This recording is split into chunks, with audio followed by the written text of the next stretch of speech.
isang regalo ay napakahalaga sa buhay ng tao. Amen po ba? Especially kung ang regalo ay fitted para sa iyo. Amen? Or nauugnay sa needs mo. Nakuha niyo ibig sabihin? Amen po ba? Naroon po ba ang kagalakan? Uy, tama-tama, I need this. Parang ganun yan, no? Uy, ang ganda ng regalo. Tama-tama sa kailangan ko. Punong-puno ka ba ng kasiyahan? Yes. Bakit po? Ha? Kasi yung regalo na yun, brothers and sisters, umaakma, tumutugma sa needs mo, sa pangangailangan mo. Kaya nandoon po ang kagalakan ng puso mo, beloved brothers and sisters. Amen? At alam niyo po ba na ang regalong ito, brothers and sisters in Christ, ay isang pangako ng Diyos simula pa po ng likhain niya ang sanlibutan? Amen.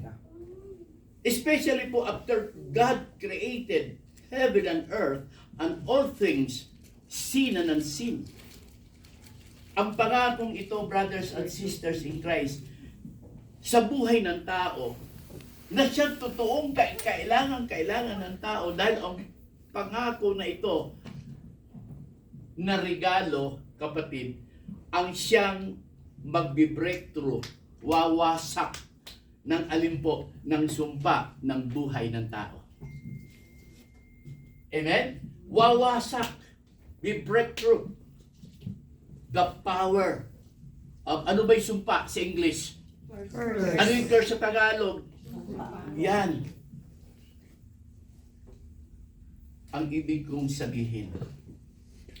Kasi po, brothers and sisters in Christ, sa gospel natin ay mapapansin natin kung ano po ang regalong ito na napakahalaga po na magkaroon ito ng kaganap na kaalaman ng isang Kristiyano na may pananampalataya sa Diyos. Because the truth, every believers of God, hinihiling niya po ito. Hinihingi niya ito. Ina-ask niya po ito, brothers and sisters in Christ. Every time na mananalangin po ang isang tao na may paniniwala sa Diyos. Naniniwala ba kayo na ito'y lagi hinihingi sa panalangin ng tao? Hello, ano kaya ito? Beloved brothers and sisters in Christ, na pangako na regalo Eternal life. ng Diyos sa tao, na mabasag, wawasak sa sumpa ng tao. So dito po mapapansin natin sa gospel natin, mga kapatid sa pananampalataya, dito sa gospel na ito, merong mga ilang bagay na nais ko pong ihayag. Ihayag, brothers and sisters. Ano ang unang-una na makikita natin dito? Yung, marami pong kapahigan dito, pero may tatlong bagay akong nais pong ihayag, brothers and sisters, sa gospel na ito. Ang unang nakikita ko dito, brothers and sisters in Christ, ay yung pangangaral ni Christ. Yung preaching ni Kristo. Amen po ba? Amen. Nangaral po si Kristo sa isang bahay na naroon ng maraming tao. Na sa dami ng tao ay halos wala na makadaan sa pintuan. Kasi pati ang pintuan ay sarado sa dami ng tao. Amen? At yung pangalawa ay nakita ko po rito, brothers and sisters, yung corporate faith, yung pagkakaisa ng pananampalataya. Amen po? Hello? At yung pangatlo, brothers and sisters, ito yung Holy Gospel that I would like to share to you, beloved brothers and sisters. This is what the word o salita ni Kristo na sinabi po. Pansinin natin.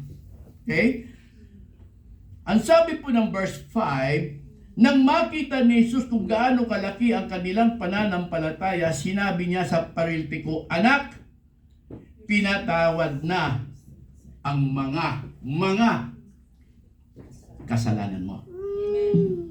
Hello? Amen. Ano sabi po? Your Anak? sins are forgiven. Amen. So yun po sinasabi ng verse 5, right?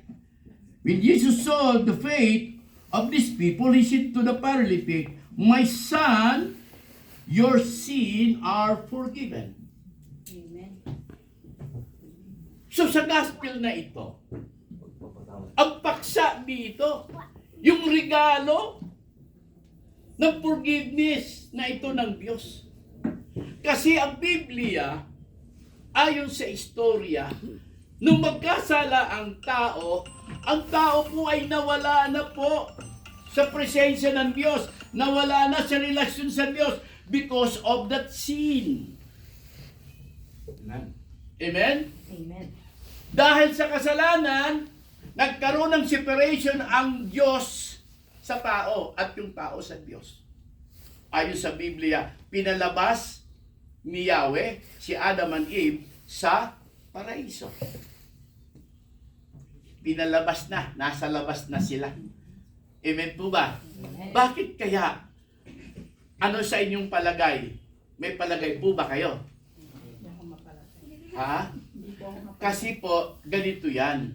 Ang paraiso po, brothers and sisters, ay punong-puno ng kabanalan, full of holiness. Hello? Amen. Kasi nandun ang presensya ng Diyos. So, nung magkasala, karapat dapat bang ihalo ang kasalanan sa holiness place? Sa kabanalang lugar? Hindi. Kaya lumabas na sila. At yun ang naging dahilan kung bakit po ang buhay ng tao mula doon sa pagkakasala ni Adam and Eve, brothers and sisters, ay nasa ilalim ng sumpa. Hello? Amen. Nasa ilalim ng sumpa. Under. Saan? Curse. Get niyo po ba? Hello? Amen po. Yan ang naging dahilan kung bakit po ang pangako ng Diyos according to His divine covenant that He promised, brothers and sisters, from the Old Testament, ibinigay niya ang kautusan, brothers and sisters, that could open the mind ng tao. Hindi po ito nagganap sapagkat tinanggap nila ang kautusan ayon sa kanilang nalalaman, but hindi po nag-open at nag-breakthrough ng kasalanan. Bakit po? Even the people of God, even the Israelites, up to the New Testament, napakarami po ng mga teachers ng law, marami ang mga Sadducees, Pharisees, mga religious leader, brothers and sisters in Christ na hindi nagkaroon ng kabukasan tungkol sa spiritual na layunin noong salita ng Diyos. Kaya nga sinabi ni Kristo sa kanila, noong time ni Kristo, kayo ay mga ano sa English yon? O ano sa Tagalog? Di ba? You are hypocrites and viper. Ang viper, ano ba yon? Ulupong. Ang ulupong, the character of Satan. Hello? Amen. Nabasa niyo ho ba yon? Napakinggan niyo na ho ba yon? Ayon sa gospel. Amen po ba? So makikita natin, kahit sa Old Testament, ipinahayag po ng mga prophet yung salita ng Diyos na may kapangyarihang espiritual, subalit hindi po ito naganap at natupad sa buhay even the people of God, even the Israelites. Kaya nga sa journey nila, mula pa po doon sa pagkaalipin nila sa Egypt at sa paglalakbay nila, ang bayan ng Diyos nakaranas po ng pagpapala ng Diyos. Amen po ba? Sa kanilang paglalakbay. Pero marami ang napahamak at hindi nakarating sa promised land. Down the road, nagpadala ang Diyos ng serpent. Pinuklaw ang marami sa kanila at namatay. Kasi mahilig sila sa reclams. Reklamo ng reclams. Reklamo ng reklamo down the road, the journey nila. Amen? But God is God. God is a merciful God. God is a loving God. Ang Diyos ay mapagpatawad, ang Diyos ay maunawain, mahabagin, mapagmahal. Kaya ang Diyos na ito hindi nagbabago mula sa simula ng paglikha niya sa tao. Amen? Amen. Kaya po, nung tinupad niya po, brothers and sisters, sapagkat sa time po ng mga propeta na nagpahayag na ito, brothers and sisters, nung dumating ang katuparan ng pagkakatawang tao ng mga salitang ipinahayag ng mga propeta mula sa Diyos, ito ang sinasabi ng ating Panginoon. Amen po? Amen.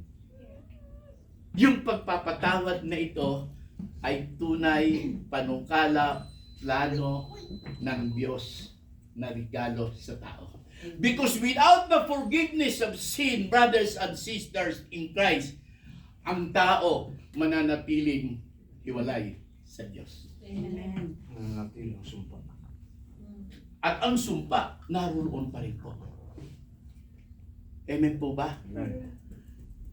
Hello? Amen. Kaya nga sinasabi po ni Pablo, kung naalala niyo sinabi ni Paul sa book of Romans chapter 6 verse 23, ano nakasulat doon? Ang kabayaran ng kasalanan ay kamatayan.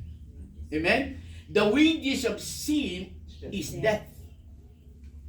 But the gift of God is eternal life through Jesus Christ our Lord. Amen. At sinabi ni Kristo yan, the thief comes to steal, kill, and destroy. That's why I came here to give them an abundant life.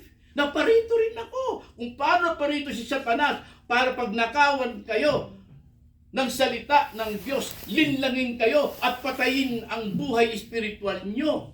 Which is nangyayari po yan sa buhay ng tao. Spiritually dead. Hello? Amen. But because Jesus came for the purpose, at that purpose, brothers and sisters, through the power of His Word, as what Jesus Christ is the Word of God, who is with God in the beginning, that in Him there is life. Remember? And that life is the light of human race. Sa Kanya ay may buhay na siyang ilaw ng sangkatauhan. Kapatid, nung dumating ang pagkakatawang tao ng salitang ito, yung biyaya po, yung regalo po ng pagpapatawad ay naganap po, brothers and sisters in Christ. Amen. Hello? Amen. Ano ang unang nagbukas sa forgiveness? The proclamation. Nangaral si Kristo. Hello? Amen. Sa pamamagitan ng pangangaral ng kanyang salita, nagbubukas iyan ng kamalayan ng tao. Binubuksan ang kaisipan ng tao sa pamamagitan ng salita ng Diyos. Ang salita ng Diyos ay nagbibigay daan. Hello? Amen. Nagbibigay daan, brothers and sisters in Christ, na magkaroon po ng tinatawag na kapahingahan ang ating hindi lamang ang physical, kundi yung ating kaluluwa. Amen? Sa influence ng kasalanan. Kaya nga kung mapapansin niyo po, no? Sa first reading, ano sinabi ng first reading? Sa book of Hebrews, chapter 4. Ano sabi niya? Ay nahayag doon tungkol ang kapahingahan. Yung kapahingahan. Noong unang panahon, sabi niya, ito ang kapahingahan, pero hindi kayo makakapasok sa kapahingahan. Di ba yun ang sabi ng first reading? Di ba? Marami sa kanila ang hindi nakapasok. Sino yun sa kanila? Yung bayan ng Diyos mismo. Hindi nakapasok sa kapahingahan. Ano ba yung kapahingahan na yan, kapatid? Hello?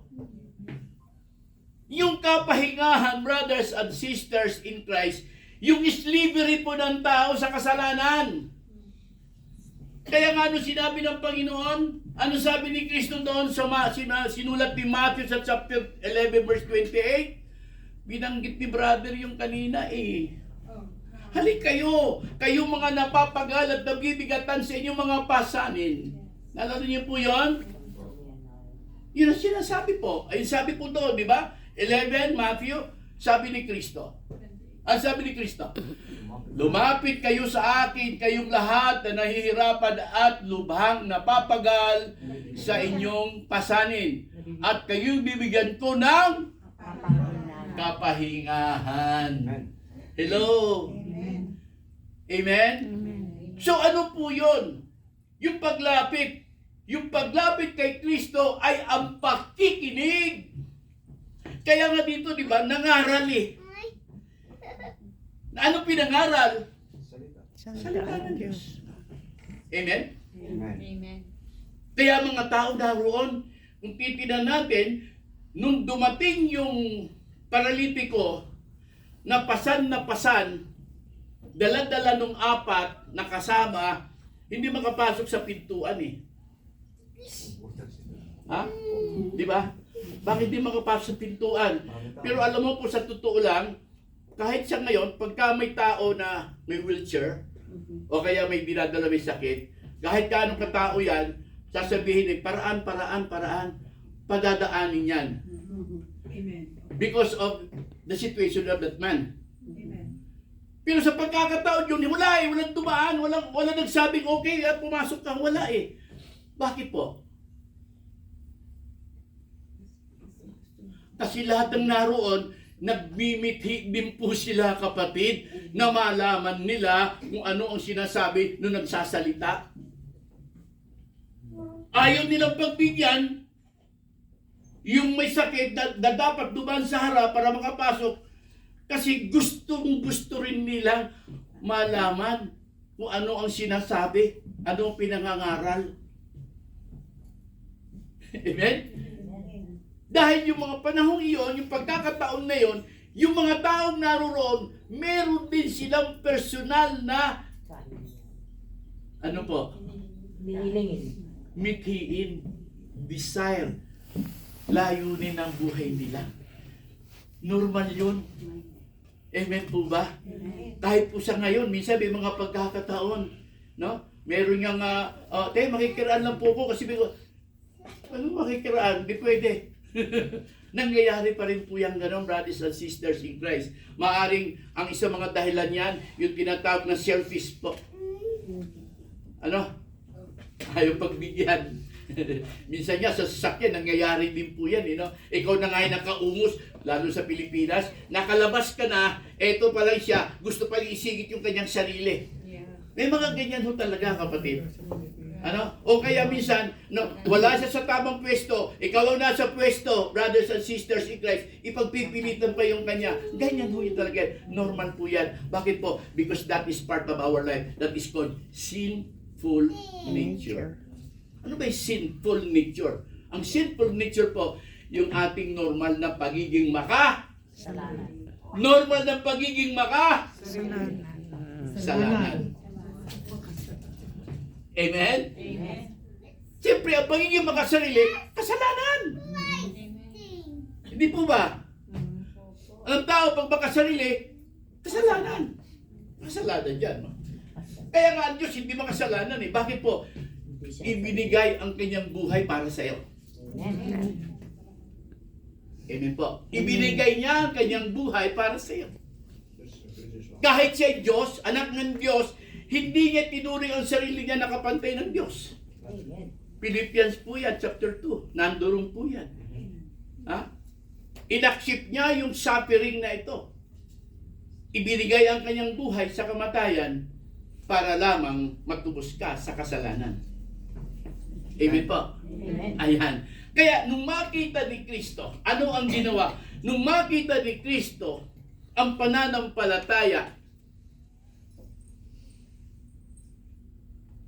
ano sabi ni Kristo? Pinatawad ka na sa iyong kasalanan. Amen? Your sins are forgiven. Bakit po? Nakita ni Kristo yung pananampalataya. At totoo pong sinasabi po yan sa Book of Hebrew. Sabi ng Book of Hebrew sa chapter 11 verse 6. Tingnan niyo po sa inyong mga Biblia. Chapter 11 ng Book of Hebrew. Chapter 11 verse 6 po. Sa inyong mga Bible. Ano nakasulat diyan? Pansinin niyo po. No? Hindi maaaring kalugdan ng Diyos ang walang pananampalataya sa Kanya. Sapagkat ang sino mang lumalapit sa Diyos ay dapat sumampalataya na may Diyos. Amen? Siya ang nagbibigay ng gantimpala sa mga humahanap sa Kanya. Amen? It is truly impossible to please God without faith. Because He is the author of faith to give the reward that you need into your life. Hello? Marami ho bang mananampalataya? Marami. Pero hindi lahat ng mananampalataya, kapatid, ay buhay. Bakit po? Di ba sinasabi nga ng James yan, that faith without action is dead. Ang pananampalataya daw na walang kalakip na gawa ay patay. Sabi ni James sa chapter 2 verse 29. Hello? Katulad po ng katawan, na pag ang katawan ay walang espiritu ng Diyos o ibang espiritu na hindi espiritu ng Diyos, patay sa espiritu ang katawan, bagamat buhay na nakikita. But spiritually, dead, like what happened to Adam and Eve. Nung sabihin ni God, if you eat that fruit, you will die. Amen? Amen. O di ba kinain? Anong kinain nila? Namatay ba? Namatay yung spirito. Yung espiritu. Kasi wala na nga silang spiritual eh. Iba na nga ang espiritu nila eh. Yung espiritu nila ng kasalanan eh. Kaya nga po, sineparate na sila eh. Hindi naman matay ang physical. Nagkaanak pa eh. Nagmultiply pa. Dumami pa nga eh. Ang tinutukoy ng Diyos doon, yung spiritual. So, ganun din po ang ibig sabihin ng Biblia na hindi ito bukas sa maraming mga mananampalataya. Personal experience ko yan. And I know some of you also. Amen? Amen. Hindi lang sa Brother Paul. Kasi sa pananampalataya, kapatid eh, nagprosilyo pa nga ako eh. Pero ibang ginagawa ko sa makatotohanan ng pananampalataya ko sa Diyos. Every time na alapit ako sa Diyos, ito ang ginagawa ko. Lord, forgive me for what sins that I have been committed. Hindi ba yan ang panayan ng marami? Lord, patawarin mo po ako. Ako po'y nagkasala. Every time yan, ini-request po yan. No? Panalangin mo muna ako sa kasalanan ko. O sinasabi ng mga pari, ng mga pastors, ng mga preachers, no? Manalangin kayo, tugin kayo ng forgiveness, patatawarin kayo ng Diyos, mabait na Diyos. Hello? But there is something that they don't really understand the truth. Hindi lahat ng bagay na intindihan nila ang katotohanan. Correct yan. Mga kapatid sa pananampalataya. Amen? Amen. Bakit po? Yung sinasabi ni Kristo, doon sa kanila, ang patutunayan ko sa inyo. Kasi nag-isip ng masama eh. Yung mga religious leader, what? Ano? Ang Diyos lang ang pwede magpatawad. Blasphemy yan, blasphemy yan. Kasalanan yan. Diyos lang ang may authority naman pagkatawad. Si Kristo bilang anak ng Diyos, inasaan yung katawan tao. So, bilang anyo ng katawan tao, ano piniperform ni Christ? Ang pagiging anak ng Diyos at pagiging anak ng tao. Hello? Amen? So, bakit sinabi niya, patutunayan ko sa inyo, na ang anak ng tao ay may kapangyarihan na magpatawad? Okay. Kung ikaw'y bibigyan ng isang bagay, no? Bilang regalo sa iyo, ano ang kadalasang nasa isip mo? Ingatan. Ha? Ingatan. Ingatan. Amen? Ingatan. Kasi mahalaga yun sa iyo. Amen po ba? Pangalawa, pag tinatanggap mo yan, no, brothers and sisters in Christ, dahil sa alam mo ito ay binigay para sa iyo, ito ay sa iyo lang. It's normal, right? Amen. But in this case, is iba. Bakit po? Pansinin natin. Dadalhin ko kayo sa Biblia para maintindihan po ito ng marami. Puntahan niyo po Matthew chapter 6 po. Verse 14 and 15. Puntahan natin yung portion na yon na nasusulat sa Biblia. Biblia po ang pinag-uusapan natin dito. Hindi kung anong relihiyon meron tayo. Hello? Amen. Hindi kung anong church meron tayo. But what is the word of God from the beginning, who is with God? That He came down from heaven not to do His own will, but to do the will of the one who sent Him. Okay, ganito ang sinasabi. Okay? Ang sabi po dito, sa verse 14 and 15, sapagkat kung pinapatawad ninyo, ano sabi po? Ang mga nagkasala sa inyo, amen? Ano po sabi? Patatawarin din kayo ng inyong Ama na nasa langit. Amen po ba? Ngunit, may kasunod yan. Ngunit kung hindi ninyo pinapatawad ang inyong kapwa, hindi rin patatawarin ng inyong Ama ang inyong mga kasalanan. Amen. So yung portion na iyan, makikita natin, no? Sapagkat kung pinapatawad ninyo, binibigyan ka ng authority to forgive sin. Nakuha yung ibig sabihin ng Panginoon? Patutunayan ko sa inyo, anak ng tao. Hindi naman sinasabing anak ng Diyos eh. Anak ng tao. Jesus is God. And He's also man. May flesh. Pero ang ginamit niya, anak ng tao. So, ibig sabihin niya, kapatid, ininuupin niya na ikaw bilang tao, binibigyan ka rin ng authority na mag-forgive. Amen. Because forgiveness is a gift from God. Given to you. Hello? Amen. What sabi po?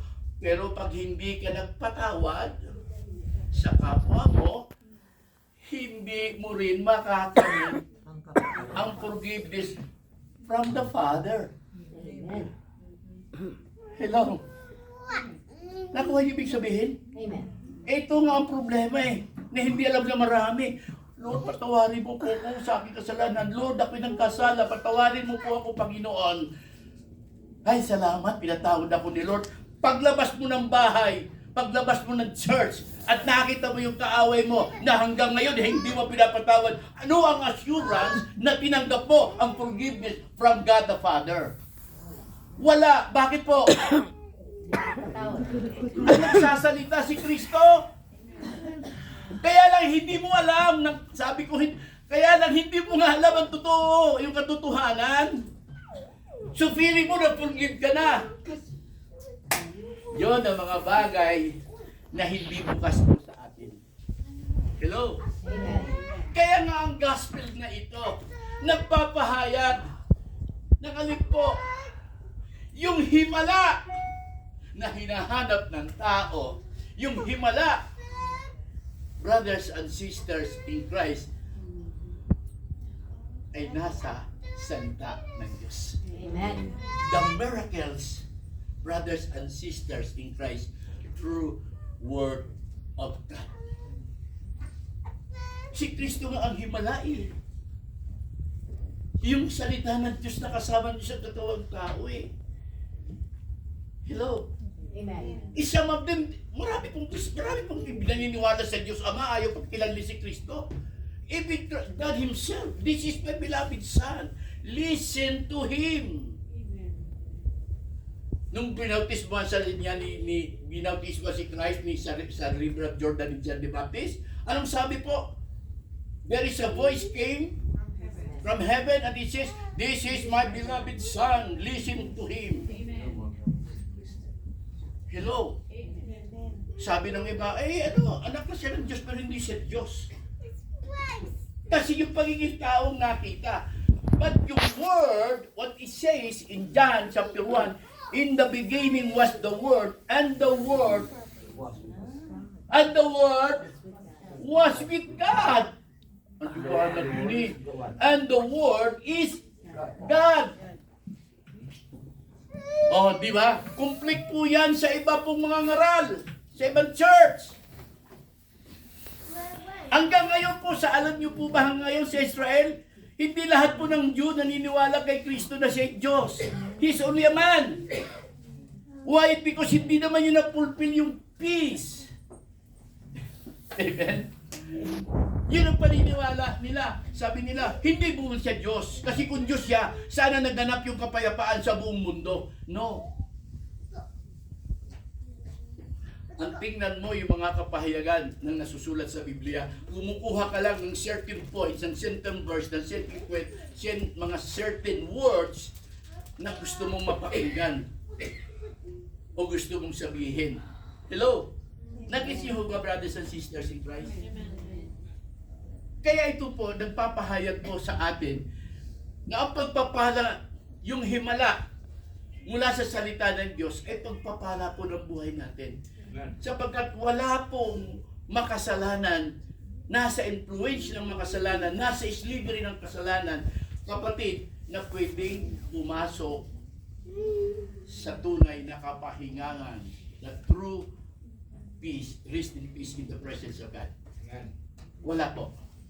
Kaya ngayon sinabi ni Kristo, now, naalala niyo po, nung siya isa sa nangangaral siya sa mga lagad, ngayon, nililinis na kayo sa pamamagitan ng Salita. salita. Alam niyo ba dati yun? Hindi. Pero may nangaral eh. May nangaral sa inyo. May nag-preach sa inyo tungkol sa salita na yon. Ba sinabi ni Kristo yon sa John chapter verse 3. Oh, tingnan niyo po, alam niyo ba dati yon? Kasi may nangaral. May nagpahayag, kaya naintindihan nyo na, yun ang ibig ko sabihin, nagkaroon kayo ng kabukasan. Nabuksan. Anong nabuksan sa inyo? Nabuksan po, brothers and sisters in Christ, ang tinatawag po na pananaw ng iyong pananampalataya. Kaya kita mo, ano ginawa dito? Paano nagkaroon ng kaganapan? Tignan niyo po ha, umakyat sa bubong. Umakyat sa bubong. Pagkatapos anong ginawa? Binuksan yung bubongan.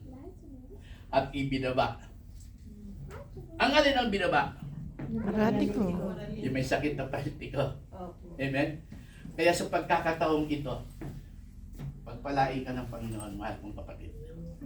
Sabi po ng salita ng Panginoon, isang basong tubig lang, ibigay mo sa lingkod ng Diyos.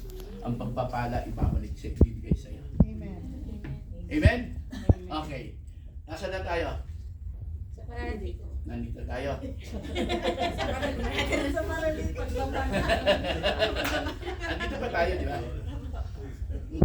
Ang sabi po doon, binuksan ang bubongan, inalis. Okay. Ang pagpapahayag na ito ngayon ay paglilinis kung kayo man ay nakapag-isip ng hindi maganda na nagkasala ang isipan nyo. O nakapagsalita kayo ng hindi maganda na nagparumi ng puso nyo.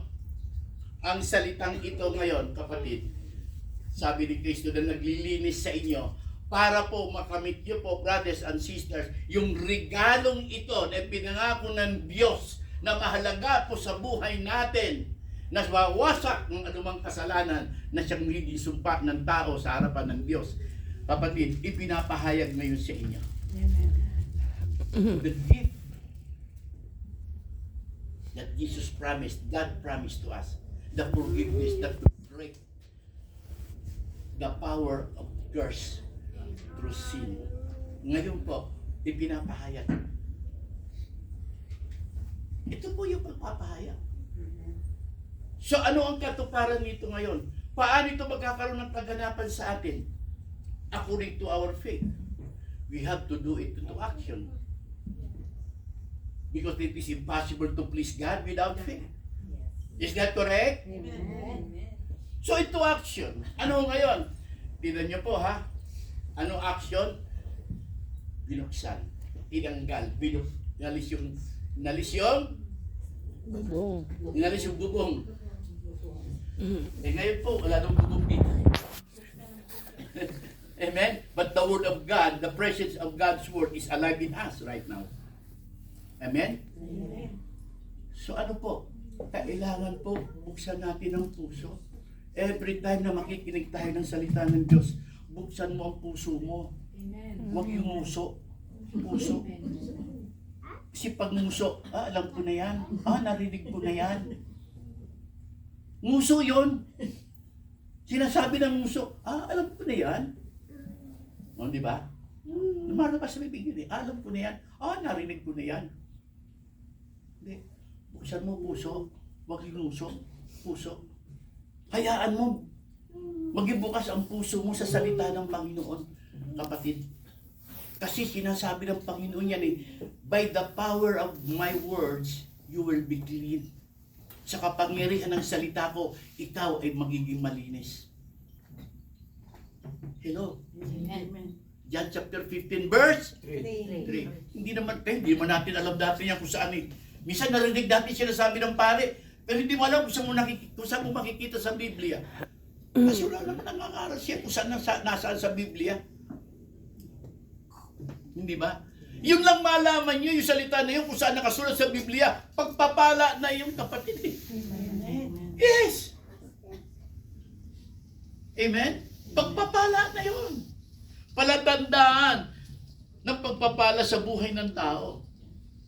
Kaya nga sinasabi nitong gospel na ito, kapatid, kaya buksan natin ang puso natin sa salita ng Panginoon. Amen. Kasi ang sabi ni Kristo na paborito ng sister natin, ang sino mang nakikinig ng aking salita at nananalig sa nagsugo sa akin ay may buhay na walang hanggan. Hindi na siya hahatulan, kundi inilipat na siya sa buhay mula sa kamatayan. Ever hear my word and believe the one who sent me has already eternal life. He is no longer subject for condemnation because he is already passed from death to life. Sabi ng salita ni Kristo na nasusulat sa Ebanghelyo ni John sa chapter 5 verse 20. See? Narinig niyo ba yan? Yung narinig, kung bukas sa puso mo yung pagtanggap na yan, kapatid, hindi maaring hindi sundan ni Kristo ng mga tanda at himala yan, sapagkat ang himala ay mula sa salita ng Panginoon. Purihin ang Panginoon. Amen? Amen. Kaya nga, brothers and sisters in Christ, bukas po ang puso natin tuwing tayo po ay makikinig sa salita ng Diyos. Amen po? Amen. Buksan po natin ang ating pandinig. Buksan natin ang ating pananampalataya. Especially po kung nag-unite po, no? Yung pananampalataya natin. Ang himala po, mararanasan natin. Dahil ang salita ng Diyos, sabi ni Kristo, that heaven and earth will pass away, Not my word, never. It remained until it fulfilled. Purihin natin ang Panginoon. Amen. Amen. To God be the glory. Oh, hallelujah.